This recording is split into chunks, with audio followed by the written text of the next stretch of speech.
Hello friends, ഇന്ന് നമ്മുടെ കൂടെ ഉള്ളത് ഗോപി ഡോക്ടറാണ്. ഒരുപാട് വീഡിയോ ചെയ്യുന്ന ഡെന്റൽ വീഡിയോ ചെയ്യുന്ന ഇൻഫ്ലുവൻസറാണ്. വളരെ ഫേമസ് ആയിട്ടുള്ള ഒരു ഡെന്റിസ്റ്റാണ്. ഡോക്ടർ ഒരുപാട് വീഡിയോ ചെയ്യുന്നില്ല. ഡോക്ടറോട് ഒരു കാര്യം, പല്ല് തേക്കണതിനെ പറ്റി എന്താ അഭിപ്രായം? പല്ല് 2 നേരം തേക്കണം. എന്തിനാത്? രാവിലെ തേക്കണം, വൈകുന്നേരം തേക്കണം. എന്തിനാത് രാവിലെയും വൈകുന്നേരം തേക്കണം? രാവിലെ പല്ല് തേക്കുന്നത് വൈകുന്നേരം മാറാൻ. രാവിലെ അങ്ങനെ ഒരു പ്രശ്നം എന്തുകൊണ്ടാണ്?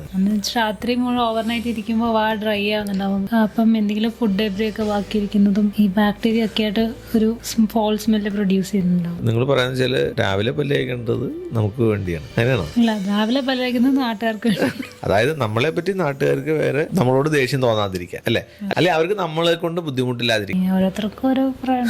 രാവിലെ പല്ല് തേച്ച് കഴിഞ്ഞാൽ സാധാരണ രീതിയിൽ ഈ പറയുന്ന പോലെ വയനാത്തൊരു എക്സൈറ്റ്മെന്റ് ഒക്കെ ഉണ്ടാവില്ലേ? രാവിലെ കൊണ്ടുവന്ന് എണീറ്റ് കഴിയുമ്പോഴത്തേക്കും നമ്മുടെ ഗംസിലൊക്കെ ഉള്ള നെർവ്സിനൊക്കെ ഒന്ന് എണീപ്പിക്കാൻ, ഒന്ന് ഉണർത്തി എക്സൈറ്റ്മെന്റ് ഉണ്ടാക്കാൻ അതിനു വേണ്ടിയിട്ടാണ് ഇത് ചെയ്യുന്നത്. ഫുഡ് കഴിക്കുന്നതിന് മുന്നേ ചെയ്യാം. അപ്പം ടേസ്റ്റ് ബഡ്സ് ഒക്കെ ഒന്ന് ആക്റ്റീവ് ആവാൻ. അതായത് നമുക്ക് ടേസ്റ്റ് അറിയില്ല, കോട്ടഡ് അല്ലേ. ഓക്കെ, നാക്ക് പഠിക്കണം. പക്ഷെ മെറ്റൽ ടൺ ക്ലീനർ പോലെ അല്ല, ബ്രഷ് ഉപയോഗിച്ച് തന്നെ, സോഫ്റ്റ് ബ്രഷ് ഉപയോഗിച്ച് തന്നെ ചെയ്യും. രാവിലെ ബാക്ടീരിയനൊക്കെ ഒന്ന് കുളിപ്പിക്കണം. കാലത്ത് തന്നെ എഴുന്നിട്ട് പേസ്റ്റ് ഒക്കെ ഇട്ട് ബാക്ടീരിയകളൊക്കെ ഒന്ന് കുളിപ്പിച്ച്, അപ്പൊ കുറെ പോവും. കുറച്ച് അവിടെ ഉണ്ടാവില്ലേ?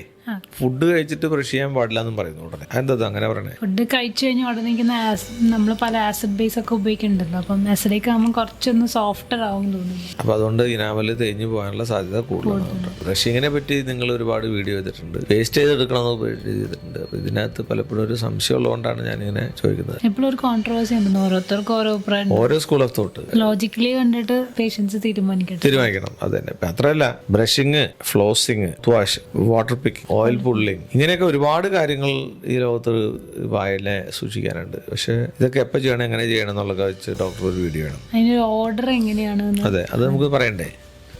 അഭിപ്രായത്തിൽ എങ്ങനെയാ, ഏത് ആദ്യം ചെയ്യണ്ടേ? പല്ലിൽ ഒട്ടിപ്പിടിച്ചിരിക്കുന്ന സംഗതികളൊക്കെ ഇളക്കി കളയണം ആദ്യം, വേണ്ടേ?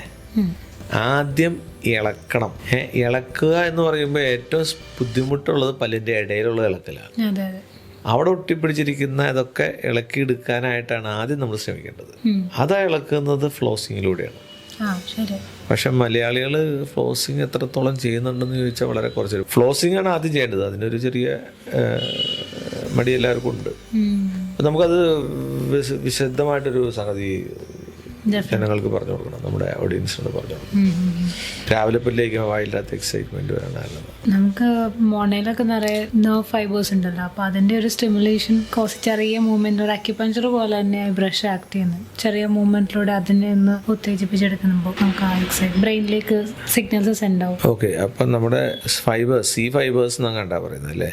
സെൻസറി അഫറന്റ് ഫൈബേഴ്സ് അല്ലേ? അത് പതുക്കെ ഇതോടെ ഉണരും. അപ്പോൾ നമ്മുടെ നെർവ്സും കാലത്ത് എഴുന്നേൽക്കുമ്പോൾ തന്നെയുള്ള ആ ഉറക്കച്ചടവൊക്കെ മാറാനുള്ള സാധ്യതയുണ്ട്. കാരണം കുറച്ച് പൊള്ളലും വായിലൊക്കെ വരുമ്പോഴേ കുളിക്കുമ്പോൾ നമുക്ക് ചൂടുവെള്ളം വേണം, പ്രത്യേകിച്ച് രണ്ട് എഫക്റ്റ് ആണ്. ചൂട്, അതേ എഫക്റ്റ് ആണ്. ഓക്കെ, നിങ്ങൾ ഇതൊക്കെ കേട്ടല്ലോ. നമ്മളിങ്ങനെ ഇടയ്ക്കിടയ്ക്ക് ഇങ്ങനെയൊക്കെ ഒന്ന് പറയാം. കൂടുതൽ വീഡിയോസ് ആയിട്ട് വരാം. അപ്പോൾ വീണ്ടും കാണാം. ഗോപി ഡോക്ടറാണ് ഇവിടെ ഉള്ളത്. ഗോപി ഡോക്ടറെ കൂടെ നിങ്ങൾ ബൈ പറഞ്ഞോളൂ. നമുക്ക് വീണ്ടും കാണാം.